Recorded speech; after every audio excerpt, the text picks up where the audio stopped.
Today we'll be looking at vector addition. To begin, in many applications you will need to add vectors, example forces of an object or wind on an aircraft. So we want to check out the following rectangle, A, B, C, D.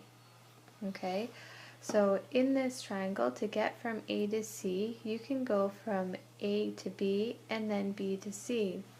Or you can go from A to D and then from D to C. Just to talk about this as well, we should have arrows on the end as those are signifying that we are working with our vectors. So from D to C and also A to D and A to B and B to C. And also A to C here. So A to C here is actually equal to the vector AB plus BC. And AC also is equal to AD plus DC. Just all depends which route that you take. Okay, so you can either go A to B and then B to C to get to AC, or you can go AD plus DC.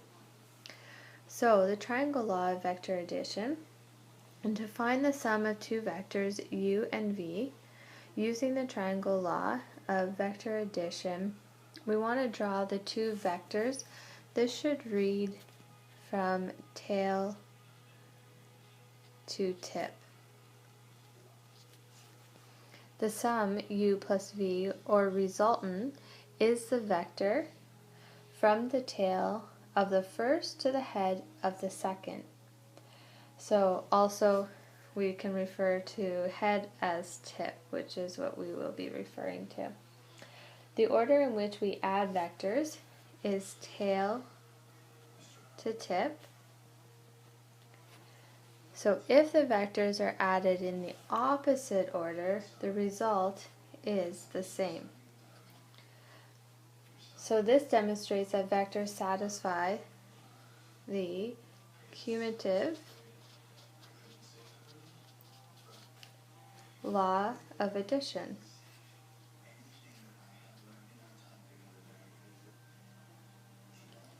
Which is u, the vector u, and the vector v is also equal to the vector v plus the vector of u. So the order is not going to matter. So let's go ahead and look a little bit further here. So now let's look at what the triangle inequality is. So for vectors u and v, the magnitude u plus v is less than the magnitude of u plus the magnitude of v. So visually, let's look at this. So if we have our vector u, okay, and that's u plus v, alright, so we're first looking at our u, our vector of u, and let's look at our vector v, okay. These are looking at the magnitudes of those, okay. So here we have the magnitude of u plus the magnitude of v.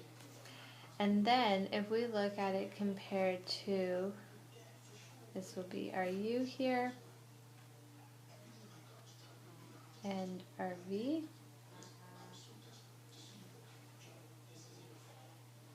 Our resultant here is our u plus v. So therefore, the magnitude of u plus the magnitude of v is greater than the magnitude of u plus v.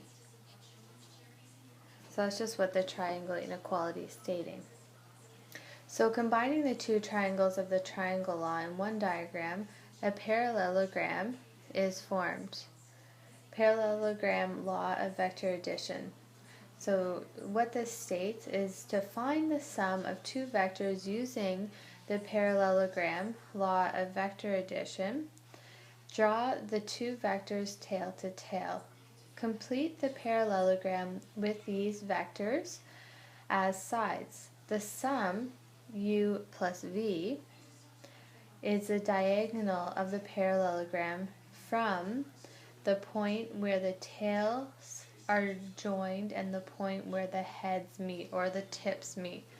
Okay, another word, as I said, we'll most likely be referring to it as tips. So in this parallelogram formed by two vectors u and v, the sum u plus v is the vector created by the diagonal from the tail of the two vectors u plus v, which is equal to AC. So we can just label that as u plus v here. Okay. Also note the difference u minus v is the vector created by the second diagonal db. Okay, so db is u minus v. And also note here that cb is the same size, so the same magnitude as v, but different directions, so that's negative v.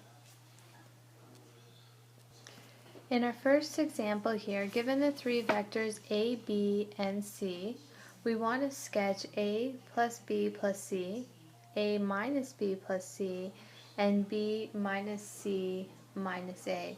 Again, remember, these are what we call our resultant vectors. Okay, so let's go ahead and draw these out. So in our first one, we want to do a plus b plus c. So we have our a here. Okay, we have our b. And then we have our c. So we should label all these. So this here becomes our a plus b plus c. Now let's look at our second one. We have a minus b, so we have our a.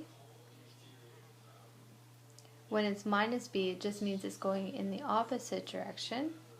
So we have minus b, and then plus c. So here we have our a minus b plus c. And then our last one that we're going to look at here, b minus c minus a. So what we're going to do, I'm going to start here on my right. I have my b minus our c. Okay, so it's going to be going in the opposite direction here. And then minusing our a. So a, again, will be going in the opposite direction, as well as our c. And then we can join those. And that is our b minus c minus a.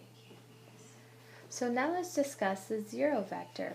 Another useful type of vector has magnitude 0. Such vectors are valuable even though their direction is undefined. The zero vector is denoted by 0.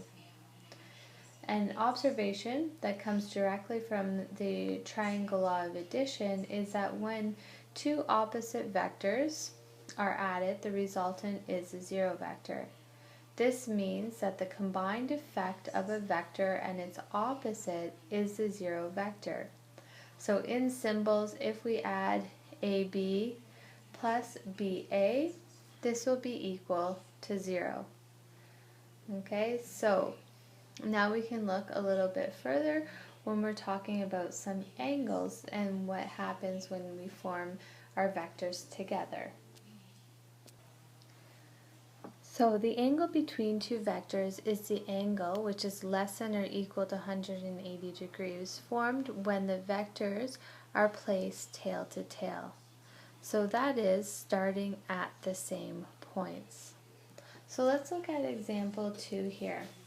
We want to find the magnitude and direction of the sum of two vectors u and v if their magnitudes are 5 and 8 units respectively, and the angle between them is 30 degrees.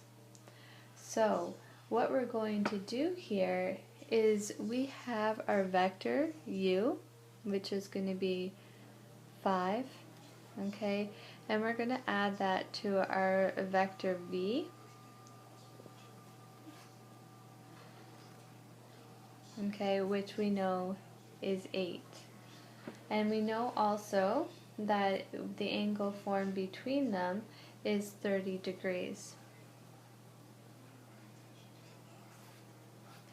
And so here is where we want to find our u plus v. Okay, and we're talking about the magnitude. So when we're finding our magnitude,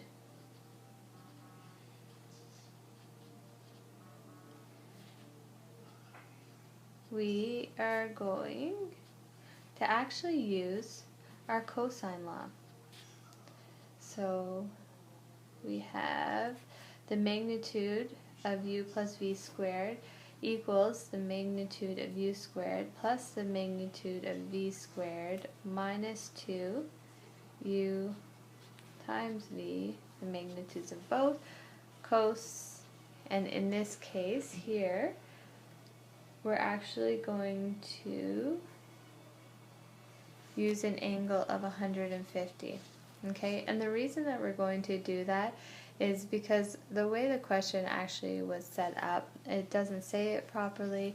However, it should have been that we used it as our 8 and our 5, and if this was 30, okay, and then we had our other angle here, then this angle measurement here is 150 degrees because this is also our 8, and it should have stated that we wanted to actually have our two vectors head to head there. Okay, tail to tail there, as we see right here. Okay, so that 30 degrees should have been when they were tail to tail. I'm sorry about that. So that's why when we're talking about a parallelogram, we know that in the parallelogram that those two sides, there's two angles here, will add up to 180 degrees. So that's why we're working with 150.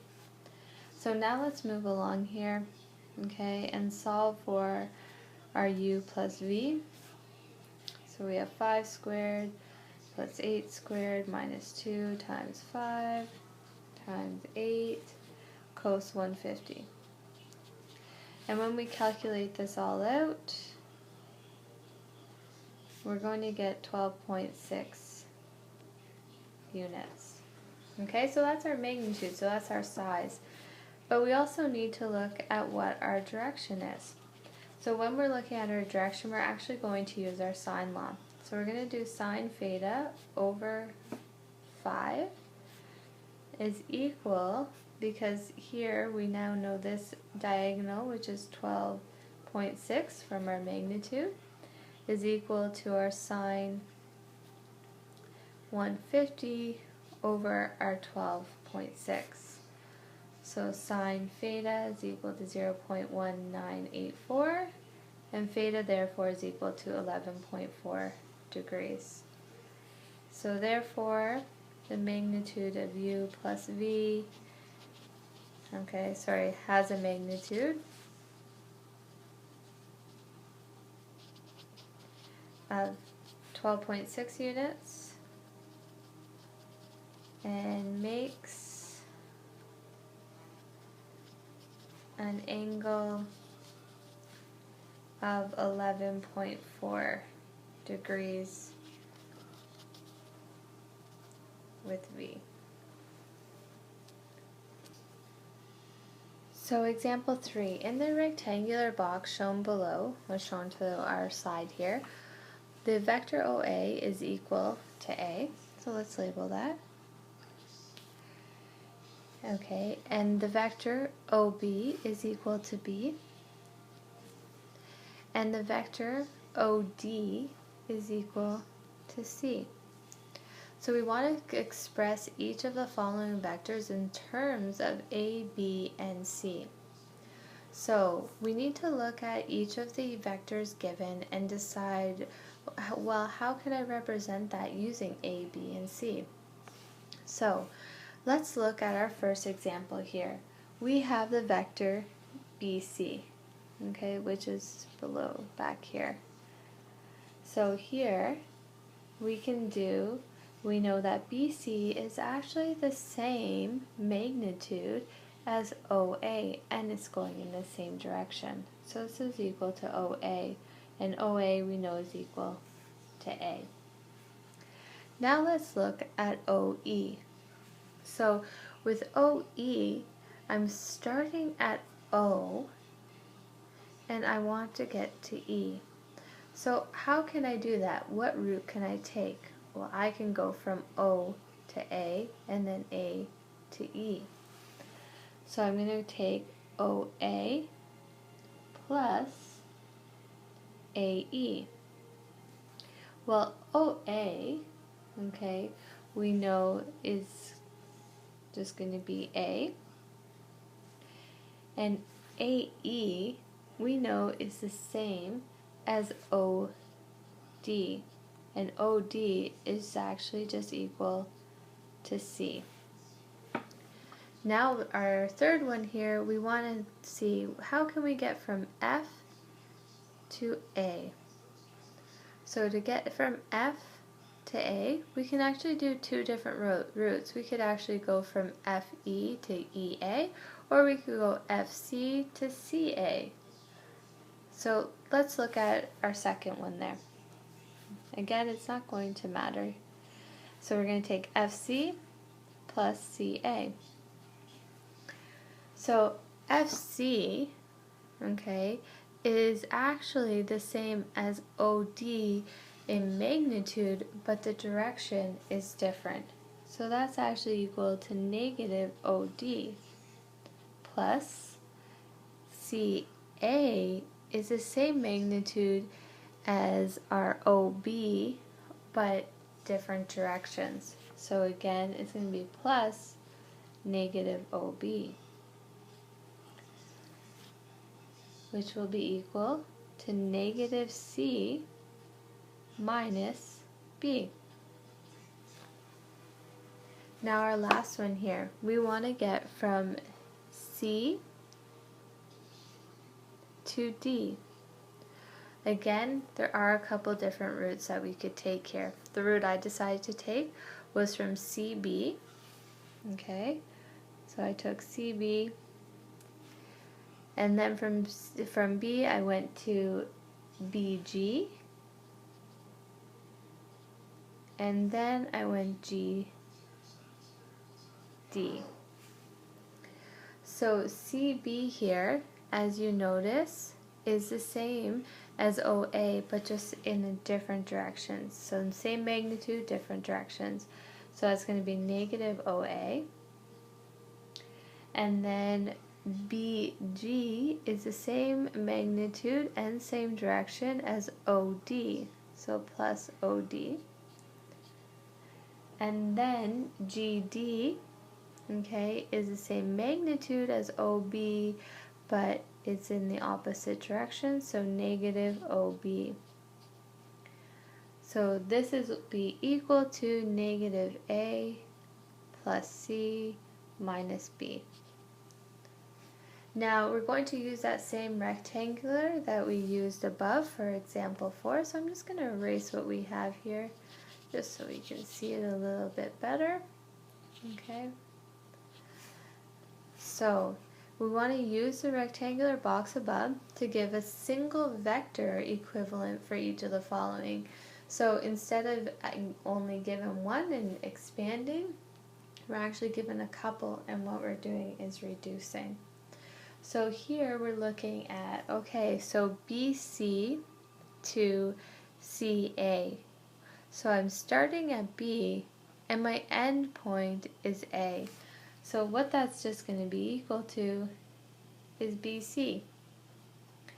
Alright, so what you need to make sure when you're doing this, when you have, if you notice here, okay, because we know we go from tip to tail, so I have my C as my tail in my first vector, okay, and I have my C as my tip okay, in my second vector.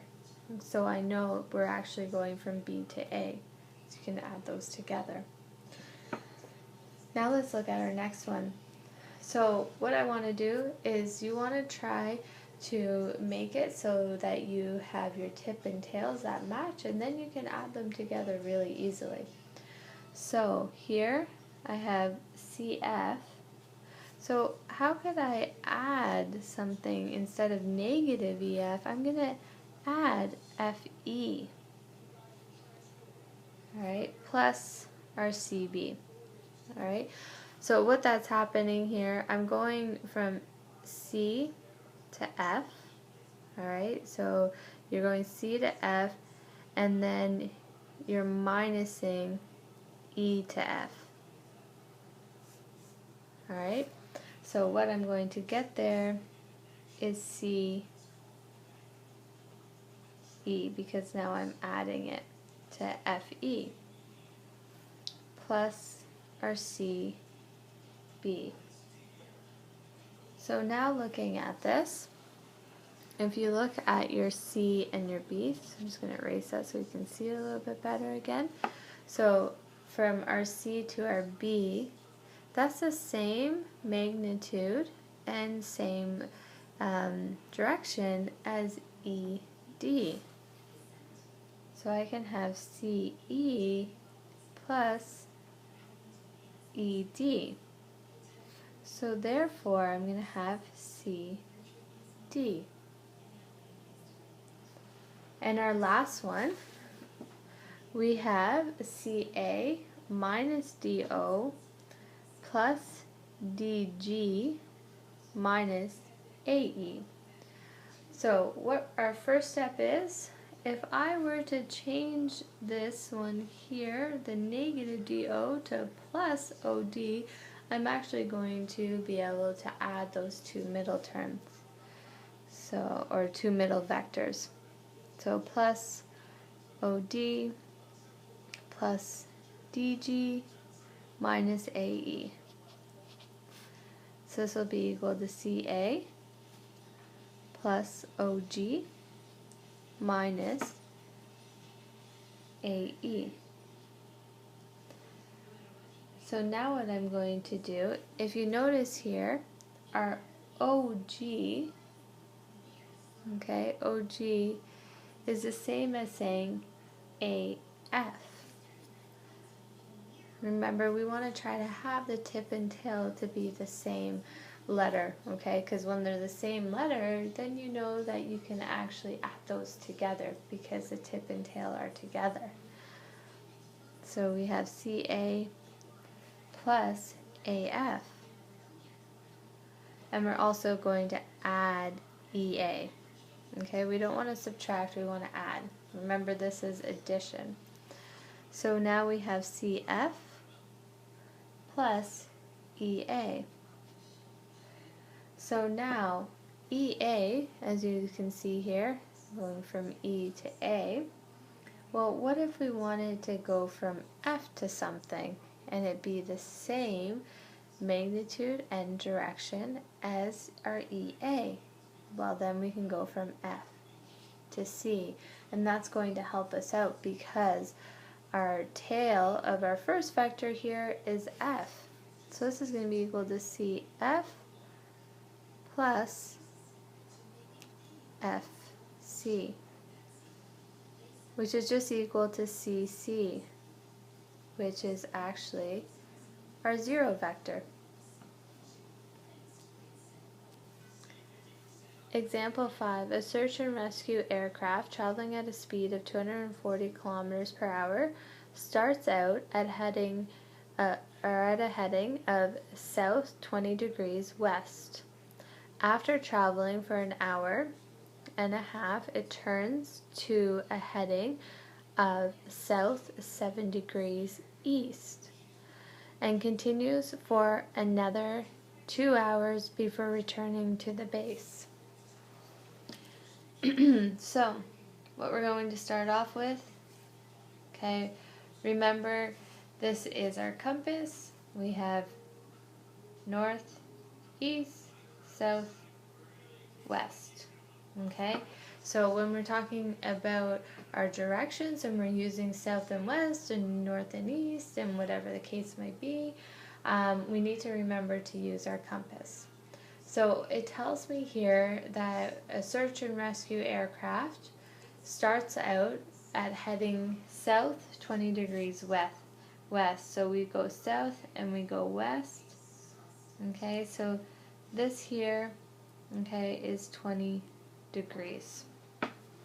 Okay, so that one is our first vector. Then it says that it then turns to a heading of south 7 degrees east. So again, you could draw your little compass here, okay? And what happens is it turns, okay? And it's now going to go south 70 degrees east. Okay, so that here is 7 degrees. Now, when you're labeling where your actual angle measurement is, always start with the first part of your coordinate here. So since it's south in our first coordinate, okay, you measure from the south and then you move to the west. Same here, you start from the south and move to the east. Okay, and it continues for another 2 hours before returning to base. Now, since I know that it travels for an hour and a half to begin with, this refers to our part A here. Determine the displacement vector for each leg of the trip. So let's call this A, okay, and we know that our A here, okay, our magnitude of it is just 240 times our 1.5, which is equal to 360 kilometers. So this first part here is 360 kilometers, and we're going to call this our B, and we know our magnitude of B is actually just equal to 240 times 2 because it went for 2 hours, so that's 480 kilometers. Okay, and now it says in part B we want to determine the displacement vector for the most direct route. Well, the most direct route would be to, sorry, there should be arrows on the end there, should it be to start from your beginning position and end, okay, at your end position here. So this here is actually our A plus B. And also we can look at the fact that we have our different properties here. Okay, so with the properties you can figure out, since this is 70 degrees right here, this therefore is 20 degrees because this is a 90-degree angle, right? So it would be 90 minus 70, which would give you 20. Also, if you can note here that since you know this is 20 degrees, okay, we know therefore this also would be 70 degrees. And if we had our Z pattern here, we know that this angle of 70 would be the same as our middle angle here, which is also 70, and this here would be 20 degrees. Okay, so we're dealing with a 90-degree triangle. So since we're dealing with a 90-degree triangle, when we're finding out the displacement vector for the most direct route, and since it's 90 degrees, we can just use our Pythagorean theorem. So the magnitude of A plus B, okay, squared is equal to the magnitude of A squared plus B squared. So now we can just sub in for our values, which is 360 squared plus 480 squared. Now when we go and do all of our calculations and take the square root of both sides, we're going to get that A plus B, okay, is 600 kilometers. And so that's our magnitude, but also we need to know our direction. Okay, you always need to find your magnitude and direction. So here we're going to use our sine theta, Okay, now the theta that we're talking about is this whole angle here. So this is our theta. Since it's 90 degrees, we can just use SOHCAHTOA. So sine theta is equal to our 480 over our hypotenuse, which is 600, which we solved above. And we're going to get that theta is equal to 53.1 degrees. But we also already know that this angle here is 20 degrees. So this small angle right here we're going to call theta 2. Okay, so theta 2 is equal to our 53.1 minus our 20, which is equal to 33.1 degrees. So always complete your word problem with a therefore statement. So therefore the displacement vector A plus B is 600 kilometers, and its direction is south 33.1 degrees east.